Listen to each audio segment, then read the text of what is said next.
గత 5 రోజులుగా మహబూబ్ నగర్ జిల్లాలో ప్రజల మధ్య గడపడం జరిగింది. మా దృష్టికి వచ్చిన కొన్ని అంశాలను ప్రభుత్వం దృష్టికి కూడా తీసుకెళ్లాలని ఇది ఏర్పాటు చేశాం.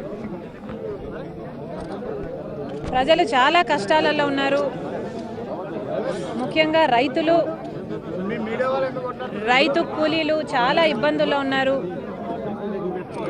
సకాలంలో వానలు రాక, పంటలు పండక, కరెంటు లేక, మద్దతు ధర లేక, పెట్టిన పెట్టుబడులు పోయి, అప్పులైపోయి, వడ్డీల మీద వడ్డీలైపోయి, నిజంగా రైతు అనేవాడు చాలా చాలా కష్టాల్లో ఉన్నాడు. ఈరోజు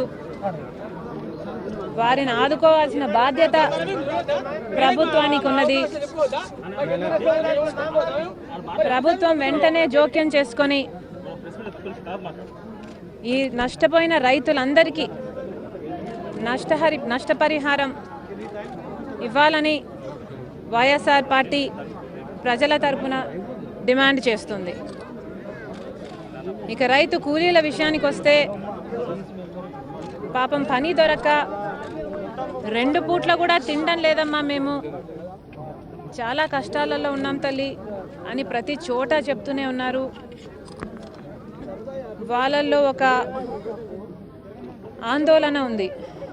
ఉపాధి హామీ పథకం సరిగ్గా జరగటం లేదని, కుదిస్తారని, అదేగాన జరిగితే మళ్ళీ వాళ్ళంతా వలసలు పోవాల్సి వస్తుందని, కుటుంబాలను వదిలి వెళ్ళాల్సి వస్తుందని, మళ్ళీ ఆకలి చావులు మహబూబ్ నగర్ జిల్లాలో జరుగుతాయని నిజంగా చాలా చాలా బాధల్లో ఉన్నారు. ప్రభుత్వం జోక్యం చేసుకోవాలి. ప్రభుత్వం కళ్ళు తెరవాలి. ప్రభుత్వం వెంటనే వీళ్ళందరినీ ఆదుకోవాలి, భరోసా కలిగించాలి. ఇంకొక విషయం, పెన్షన్లు రావట్లేదని ప్రతి ఊరిలో ప్రతి ఒక్కరూ చెప్తూనే ఉన్నారు. అసలు వెరిఫికేషన్ పేరుతో పెన్షన్లను ఆపివేయాల్సిన అవసరం ప్రభుత్వానికి ఏముంది? వీళ్ళకి నిజంగా పెన్షన్లు ఇవ్వాలనే చిత్తశుద్ధి ఉంటే వెరిఫికేషన్ ఒక పక్క జరుగుతూ ఉండొచ్చు, పెన్షన్లు ఇస్తూనే ఉండొచ్చు. వెరిఫికేషన్ జరిగిన రోజున వెరిఫికేషన్ మేరకు పెన్షన్లను అడ్జస్ట్మెంట్స్ చేయొచ్చు. ఇది చాలా అన్యాయం, ఇది చాలా దారుణం.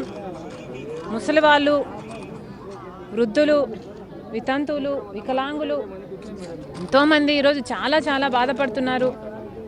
This is not right. ఇది మంచిది కాదు. ప్రభుత్వం వెంటనే అర్హులు అయిన ప్రతి ఒక్కరికి పెన్షన్లు ఇవ్వాలని, వాళ్ళ ఉసురు పోసుకోవద్దని ఈ ప్రభుత్వాన్ని కోరుతున్నాం. వైఎస్ఆర్ కాంగ్రెస్ పార్టీ వాళ్ళ తరఫున డిమాండ్ చేస్తుంది.